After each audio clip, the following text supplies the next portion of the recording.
南亚最土豪的国家，也是最安全的国家，这里禁烟、禁酒、禁娱乐，你知道是哪里吗 ？Hello， 世界那么大，是带你游天下。那今天呢，跟大家聊一聊东南亚的最小国、最袖珍的国家——文莱 Penang。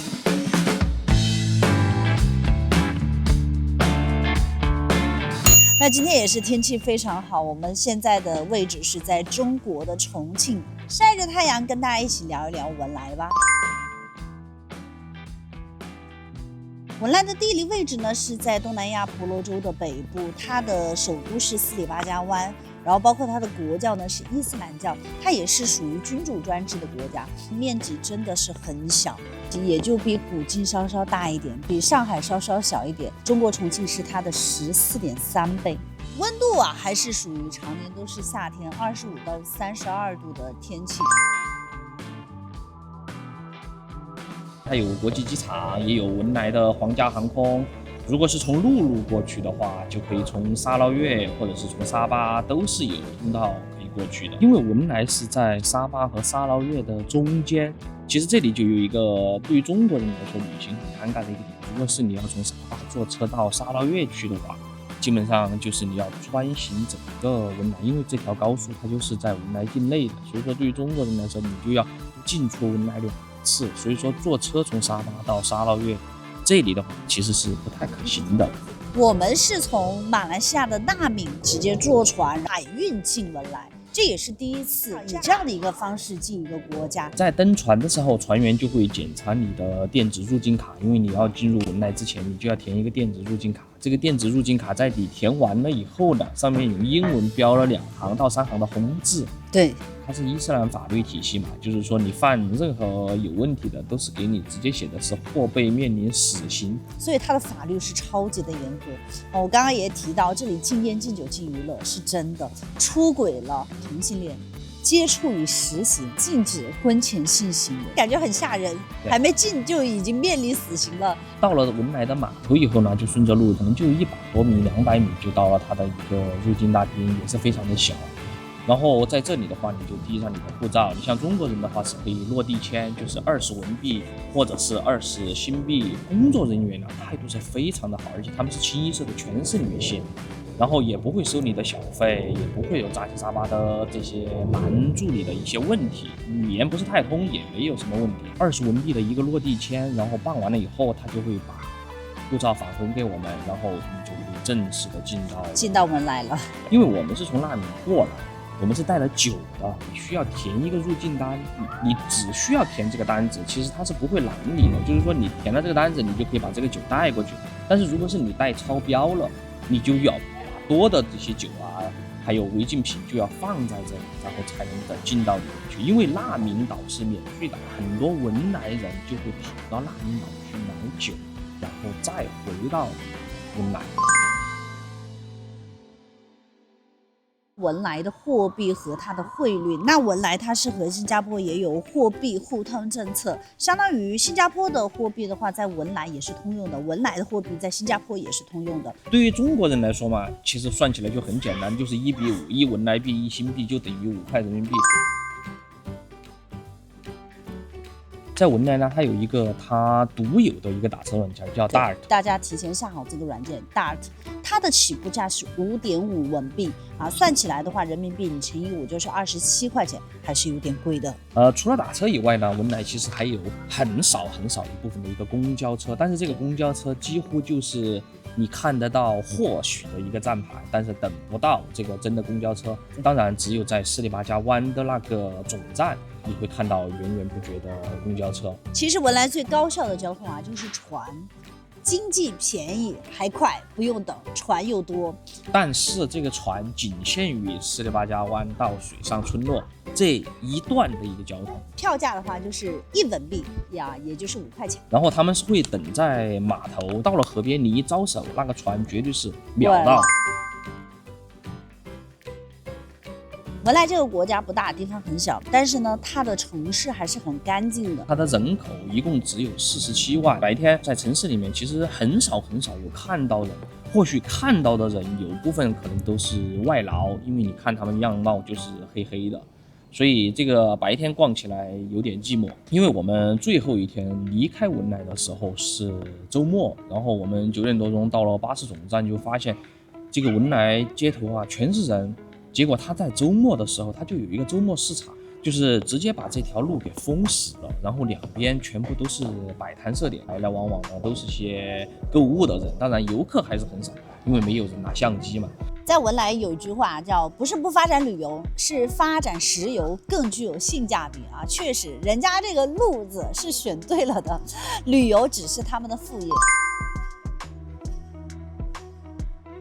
斯里巴加湾最主要的一个景点呢，就是水上清真寺，这个也是文莱的国家标志，可以说是亚太地区最壮观的清真寺了。它的全名呢叫奥马尔阿里赛义夫丁苏丹王清真寺。你在斯里巴加湾的任何的一个角落都可以看到这个清真寺的金顶，它是里面也是可以参观的，你在外面就可以接它的一个长袍，然后进去，它里面也是非常非常的好。在这个水上清真寺的湖的对面搞了一个非常网红的一个雕塑啊，做了一个很漂亮的一个相框，然后你站在草地这里，透过这个相框，然后再看到这个水上清真寺，这个景色可以说就像一幅画卷一样，超级美的。而且这一个公园它很大的一个草坪，你也可以感受一下当地文莱人的生活。虽然说白天没有人，但是到了夜幕降临的时候，人家拖家带口带着小孩出来，都在这一块啊，还是很有这种生活的气息的。在这里你就可以拍下文莱你好。对面呢，它其实有一个商场，这个商场它其实逛没有什么逛的，但是它的底层就是负1楼，它是有很多美食中心的，就是你可以在里面吃到东西。它价格的话还是很实在的，人民币20多块钱就可以吃上一顿饭，也没有想到是文莱的这个物价是天价的这个样子啊。只说你正常去买水啊、买饮料啊，这个价格可能会比其他的一些国家的价格要稍稍偏高一点点，会比马来西亚它要高一点，因为它毕竟1块钱就是5块钱的嘛。从水上清真寺出来，你跨过文莱河，你就可以看到整个世界上最大的水上村落——甘庞亚裔水上村落。你要进到这个村落的话，必须你就要坐船。你只要在河边，然后你只要看着船夫，你就给他招手，然后他就会划过来。然后你上船之后的话，默认都是印文币，直接把你拉到水上村落这里。坐上船以后，你就可以给他说你到水上村落的哪里。但是作为游客来说，你肯定不知道，你就直接给他说对面，他就会给你拉到最近的一个就是一个大的一个码头，你从这里下来就可以进到水上村落里面。当然水上村落里面呢以后呢，你就可以靠步行然后来参观这一整个的水上村落，因为它整个的水上村落它是非常大的，对，它有浮桥，然后全部是相连的，你就是说你在上面的话就全部靠步行是没有问题的。是的，其实最开始我还有一点担心，我说我这个坐船是上去了，我待会儿回来怎么回来呢？结果也不用担心，最后的话回来是你站在那个旁边，你一招手，船夫自然就过来了，就是畅通无阻的，非常丝滑流畅的这一个交通，我觉得是杠杠的，体验感很强。那说到水村呢，还不得不提到一个地方叫能源中心。你能想象在能源中心里面可以看到最佳最漂亮的水村、最全的水村吗？而且我可以说是拍水村的最佳打卡机位，还有空调。这个其实能源中心它还有一个名字叫水村画廊，对，就是你可以看到它最早到中期到现在的一个整个的一个发展的一个线路。然后呢，在这个里面你还可以看到文莱的财富资源，它是怎么从一个小渔村，然后一步一步变成像现在的一个土豪国家的。文莱的旅游景点真不多，那像我们参观了清真寺，参观了这个水上村落，那在斯里巴加湾这个区域的话，还给大家推荐一个，就是中华中学啊，确实也不知道去哪了，就想的是吴尊是文莱的嘛，对吧？那我们就去打卡吴尊的他的母校中华中学，看着是可以进去的，我们就直接进去了，还是挺新奇的。在文莱的这个中华中学，它的初中小学还有幼儿园，然后还有高中，它各个阶段都有。这个学校对于中国人来说无障碍进到这个学校里面，我就觉得已经很神奇了。因为在中国你要进到一个学校里面那是不能进的，那是一个禁区。我们发现了一个它的一个学校食堂，对，你要说它好吃吧，它也算不上，但是它非常的有特色。就是价格是我们在文莱发现确实最便宜的，基本上都是1文币、2文币。他吃的东西也比较本地啊，就是小孩比较喜欢吃的。在学校里面让我更触动的一个事情，就遇到一个老奶奶，然后她在接她的孙子还是孙女儿啊放学，然后因为她会华文，我们就简单的聊了几句啊，然后我就问她，我说你到过中国吗？她说她一辈子都没有来过中国。那我就很好奇，我就问她啊，为什么要让你的孩子、你的孙子孙女来学华文呢？她说了一句很质朴的话，我的父母亲讲，我们的祖宗是中国人，说还要他的子孙会华文。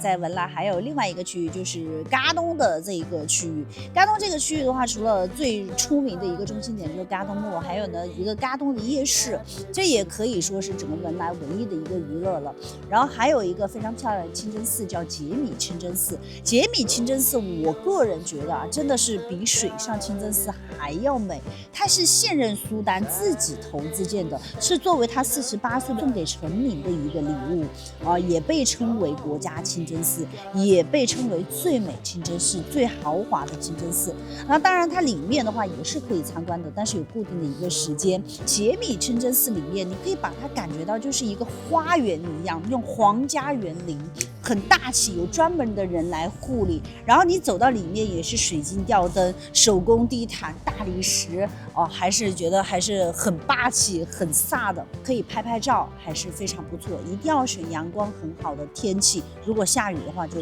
优先不要选清真寺了。冈东木可以转一转，是他们的一个商场。我们在这里就发现了文莱晚上唯一的夜生活。嘎东夜市哦，我是真的很喜欢。物美价廉，包括它的味道的话也是相当的不错的，水果、海鲜、烧烤、饮料，真的什么都有。我觉得哈，在文莱最有意思的一个旅游项目来说，就是包一个船，然后去畅游一下文莱河，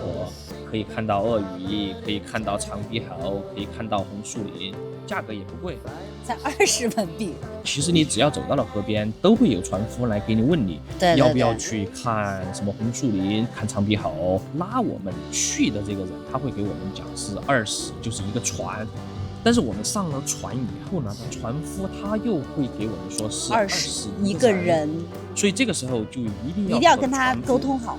对，一定要和这个拉的人确定好，不管是多少人，是一条船为单位。然后上了船以后，你要和船夫再确定以后，然后再出发。会围绕水村给你兜一圈，兜一圈的话，你会看到各种各样的水村，就是有老的，有新的，有正在濒临就是倒闭的，各个层面你都会看到一个水村。然后离开水村以后呢，会进入一个河面，波光粼粼的，就是非常的漂亮。然后过了这一段呢，你就会看到苏丹它的一个皇宫的一个面，然后过了这个皇宫的区域呢，你就会进到一个红树林的区域。穿过了红树林很久以后，我们就在问船家 Monkey where is Monkey， 他很神奇的就是他给我们说，他说听。我们啥都没听到，他说他听到了，然后完了之后，我们就觉得是不是骗我们？实际上他是很幽默的跟我们在进行一个互动。后来确实，然后他就把我们拉到了离这个猴子最近的地方，包括它实际是一个浅滩了，他的船已经没有办法再进去了，但是他都已经很努力的把我们往里送点。其实这一点的话，我觉得真的还是很善良、很淳朴的这样的一个感觉。另外还有呢，就是皇宫还有吴尊的面包店啊，我们就没有去了。其实文莱旅游，我觉得真的只需要2天，还要加1天的话，我会建议把这1天放到斯利亚去走一走，因为斯利亚我觉得还是很有味道的一个城市。因为我们进文莱是从沙巴，然后到的是难民岛，难民岛坐船进了文莱。那么出去呢，我们的最终目的地其实是沙捞越，所以说我们就要从文莱的斯里巴加湾走陆路进到沙捞越的每一里。是的。然后我们先从斯里巴加湾的汽车总站坐了一个中巴车，然后到斯里亚。这里的话是需要1个小时。斯里亚呢是文莱的财富之源，财富的源头，是它的第一桶油就是在斯里亚这里挖出来的。然后斯里亚这个小城呢，其实还是很漂亮的，就是你可以看到很多石油的机械，还有很多大的油桶，这个是在我们来说是从来没有见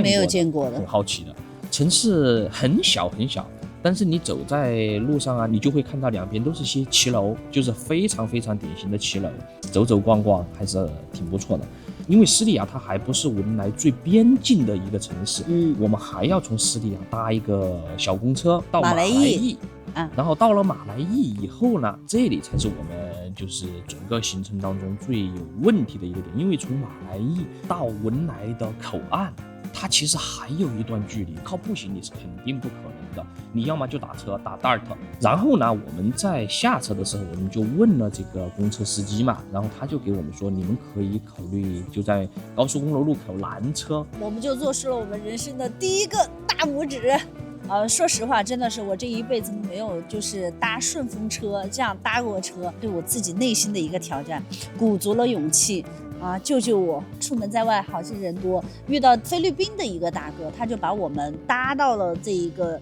高速公路的路口，因为他告诉我们去到这个路口的话，你往这个方向就是去梅里的一个必经路，只要去往这边的话，基本上都去梅里的，你就再搭车就可以了。有了第一次的经验的话，内心就没有那么害怕了只是觉得稍微有点坎坷而已。那我们又搭车，大概等了10几分钟吧，有一个文莱的本地的夫妻然后就过来载我们，他们要去梅里这边买东西，他就带我们，然后我们也非常感谢他，确实是很温和的一对夫妻，然后聊了很多，然后一直最后把我们送到了梅里的酒店。所以如果从文莱到梅里这段行程大家要考虑的话，就一定要有一个思想准备。其实还好，其实我觉得人与人之间的话，更多的时候虽然说不要给人家添麻烦，但是我们真的需要帮助的时候，你就要勇于的去寻求帮助，因为每个人他是比较弱小的。那么我们在社会当中，在生存的过程中、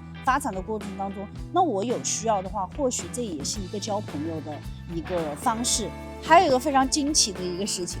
也是体现文莱人非常友好的，就是我的伞掉了，我只知道我掉在那个船上了。船上的话，我也没有任何的标志，然后也没有给那个拍什么照片，只知道我摄影的时候有一个船夫的一个照片是露相了嘛。那船夫的话，他是戴着口罩的，然后戴着帽子的，只有眼睛这一块露出来的。那第二天我去问到这些船员我说你认识这个吗？不认识。就有一个中年人，他一看，这个我认识。然后最搞笑的是，他没有第一时间拿出他的手机给他打电话，他就直接开着船就走了，然后让我们在这里等。我们在这里等了差不多20多分钟，半个小时。他们既然真的回来了，他带着那个船，就是头一天的那个老爷爷那个船员，然后回来了，然后把伞给到我们。真的，世界上还有这么老实，还有这么淳朴，还有这么善心的人。文莱旅游，我觉得还是没有去过的，还是可以去看一看。主要还是在巴东和斯里巴加湾的这2块区域。在没有去文莱的时候，我们可以在互联网上看到很多都是这个国家很富有，这个国家很土豪。其实你真的是去了这个国家，我们才会发现，其实他国民他不是说大家都有钱，他其实也是普普通通的，看起来就是和马来西亚一样，只是他的货币会贵很多。是的，其实可能就像很多人说的，他们富有的只是国王。对，苏丹王肯定是很豪气的。好，这期节目就这样了，时间那么大，心水在旅游天下，我们的文莱就分享到这里了，记得订阅关注一下哟。